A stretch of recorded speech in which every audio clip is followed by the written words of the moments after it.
And now he joins us in studio. This guy is jockeying for first place in production in downtown San Diego real estate, the owner of Dannecker & Associates. Welcome to sandiego.com. Chad, good to have you on the show, man. Thanks, Greg. So it's fun having you on, right? It's one thing to talk about the real estate market. It's another thing to focus on the downtown market, which is just booming. How many new projects we got going on? Oh, there's, I think East Village has 19 new projects going on. You've got the State Courthouse, 2 new residential luxury towers for sale going up right now, which is really cool. Little Italy, the Piazza and the 2 apartment buildings right there, and about 5 other infill apartment buildings. Wow. Lots of cool stuff going on. Yeah, it's just wild. Is there a chance it could be getting overbuilt? Are we keeping up with it? I don't think so, and this comes back to what Alan Nevin said, which I think is really cool. We have like a perpetual shortage of product here in San Diego. And we've got 10,000 baby boomers a day retiring across the nation, and they're buying homes. And they want to be where the weather's nice, where the quality of life is nice. And I think San Diego's that place. I mean, so Alan Nevin, so everyone knows, we had an event last week. Chad spoke from stage. Alan Nevin is an 84-year-old economist. I call him the Yoda of real estate. I mean, every time I have him speak at one of our annual events, the things he says about the next year seem to be true. Super intelligent guy. People that make decisions based on what he says come out on top. Their investments work. They make a lot of money. He's been doing this for a long time. And so, you know, it's interesting because there's a couple thousand people there, and we always like to get people's feedback. We have all these great speakers. The mayor spoke, all these great panelists, and Alan Nevin gets the biggest reviews. And it's not like he's the wild rah-rah guy. I mean, he's just telling you what the pulse of the market is. He separates fact from fiction, from media hype, and to be quite honest, I mean, I'll just say this, he is bullish on housing. I mean, is that fair? Yeah, absolutely. At least San Diego. You know, his thing is that he comes in, he's authentic, he knows San Diego, he understands San Diego, and then he just calls it how it is. You know, 30 new jobs created in the county each year, that's healthy. San Diego, number 6 in the nation for new business entity formations is awesome. Like, you gotta love that. And then San Diego's number 2 behind Silicon Valley for job creation. Like, I mean, so we're right behind Silicon Valley. And like he said, we'll never get that. We're never gonna be Silicon Valley. We're not gonna have the Apples and the Googles, but we're getting a lot of overflow because Silicon Valley is full now. So I think it's an exciting time. What about some of the neighborhoods around downtown? So you got all the high rises going up, but then there's Little Italy, the Metro Market, South Park, North Park. These areas, do they benefit by that influx of jobs? Is that a good place to be, or does it maybe pour into it in a way that might be not good for it? No, I think it's amazing. I mean, really what it does is you create, I think what's really cool is they're creating a lot of like office spaces with amenities in there. So think of like the Google campus and Apple campus, things like that, where you actually have like amenities within the workplace, and then you've got retail ground floor, so you've got restaurants that are public, private, but it's just there. So the workers come in, there's public transportation, they don't have to drive. These guys are riding their bikes to work, whatnot, you know. I mean, Sherman Heights, Golden Hill, like you say, South Park, like those areas are really gonna feel the impact of those 19 towers that are going in over in East Village. Idea 1's up and running right now. You've got Pinnacle on the park too. The second tower is just about to kick off. I mean, there's some amazing things. Tell us about the Manchester Pacific Gateway project. So Manchester Pacific Gateway is by far the largest project happening on the West Coast. You're talking about a $1.3 billion project and 14.7 acres right on the waterfront, on the western edge of the waterfront. So if you know where the fish market is, right over in that area by the aircraft carrier, right? So unreal. Right there. So we got a great little video to watch here. So let's check this thing out. Yeah, let's check out the video Chad provided us.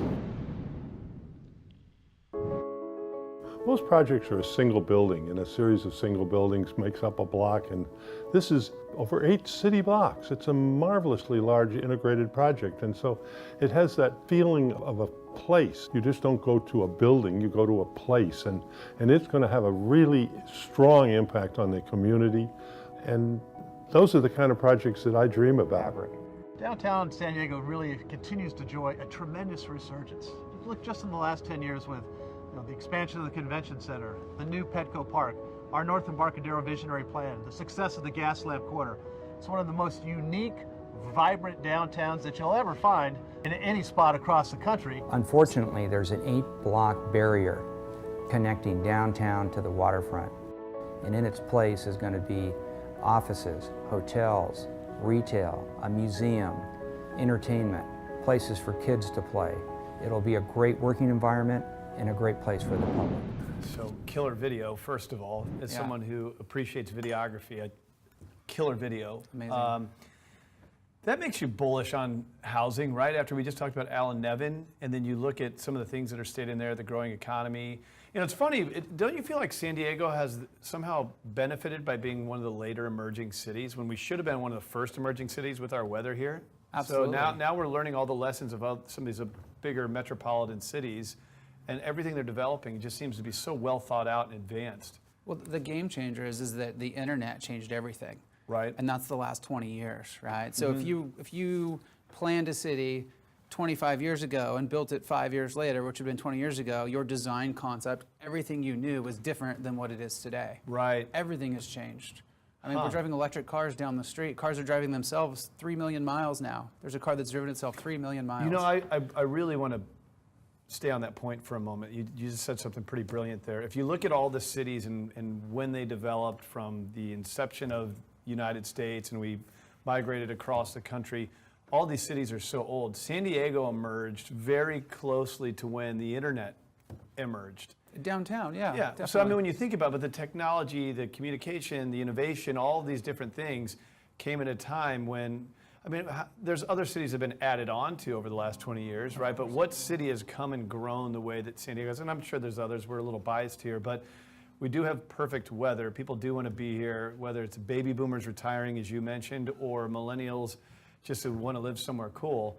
And then you have projects like this, which are just a magnet to, I mean, what exactly is being developed there? Help us better understand that. So right now you saw kind of those ugly Navy buildings, just the stark white Navy buildings. Yeah. So it's a public-private partnership. So you're going to have Navy office space. You're going to have commercial office space for, you know, accountants, attorneys, and whatnot. You're going to have 2 hotel rooms. There's a 1,200 room hotel, and then a 200 room European style hotel. And that's the Manchester group doing those. So you're talking the Grand Del Mar. I mean, that was voted the #1 hotel experience in the United States of America. Wow. So these are going to be beautiful high-end hotels, along with convention space, restaurants, retail, and then they're going to have a museum there. They're What going to about residentials? No? No condos for So this sale is again, just something that is just going to be a magnet to tourism, to business to people commerce. visiting from San Absolutely. Diego. Oh man, I love it. It's going to be an icon for San Diego. And if you think about like places like Bayside, the Grand, Electra, now Pacific Gate, the next new tower that will go in, you know, the one just to the north of Pacific Gate, that will be their neighborhood. That's going to be like what they affiliate themselves with. Because right now there hasn't been a neighborhood there. So it just changes everything. Awesome. Yeah. Well, next Game time changer. we can get you in here. I know you're busy running a very successful business in downtown San Diego, but we got to get some of those guys on the show with you. So Yeah. you guys are invited. We'd love to learn more about this project. On the residential side, you're helping people buy and sell real estate. Tell us about what you got going on in the market. So market's hot as can be right now. Yeah. It's all about having the stock, and one of our great new listings is actually at Electra. Electra, one of the newest. Great building. Yeah, you know Electra. Yep. You actually had an event there. Yeah. So, I mean, one of the most stately buildings in downtown with that conservatory room, just a beautiful space. We've got a property up on the 25th floor, and I think we've got a little video here to show you on that, too. We do. Yeah. All right, let's check out the video. Video we know.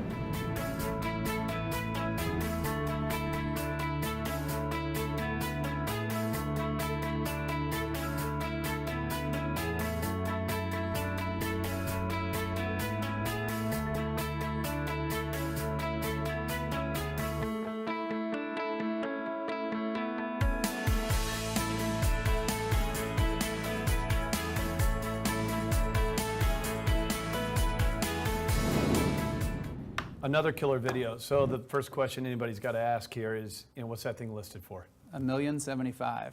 1 point. Oh no, so 1,075,000. 1,075. 1,075,000. Yeah, I think it's one of the best buys on the market right now. I mean, a 2-bedroom plus a den, 1,465 square feet on the 25th floor, prime southwest corner, Coronado, all the way around. 25th Point floor in Loma. that building. So, man, I don't ever want to suggest that $1 million home is not a lot of money. It is a lot of money. But I would think that would be a lot more. You say it's one of the best buys. So is it an aggressive seller? What makes something a great buy in a market that has such low inventory? I mean, won't that thing just get swooped up? Isn't it already swooped by the time people see this? So it should, right? So you would think that something like that would get swooped up. But it's funny, in downtown, once you get over $1 million, it still takes 30 plus days to sell something. Okay. So very, very few of our listings, especially $2, $3 million, I mean, they tend to take time. It's not the local San Diego buyer, so it hits the market.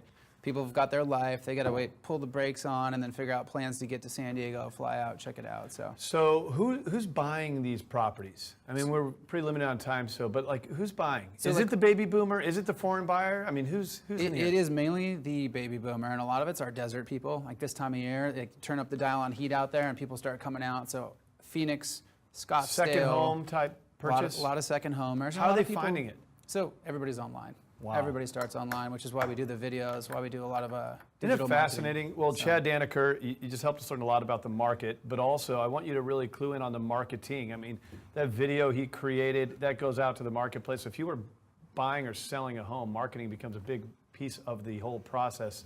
Obviously, one of the best at it. Chad, thanks for coming on the show, man. Learned a lot today. Thanks, Craig. All right. The guests were awesome today. The good news, that's what we want. The bad news is I'm out of time, so no Sewing Says segment, so we're wrapping it up here. Thank you so much for tuning into The American Dream. Don't forget you can catch us every day at 10:30 a.m. right here on Channel 4. Don't forget our radio show on 1170 a.m. KCBQ, podcast at craigsewing.com, and of course, we'd always love you to follow us on social media. Every day, fight for your American dream. We'll see you tomorrow.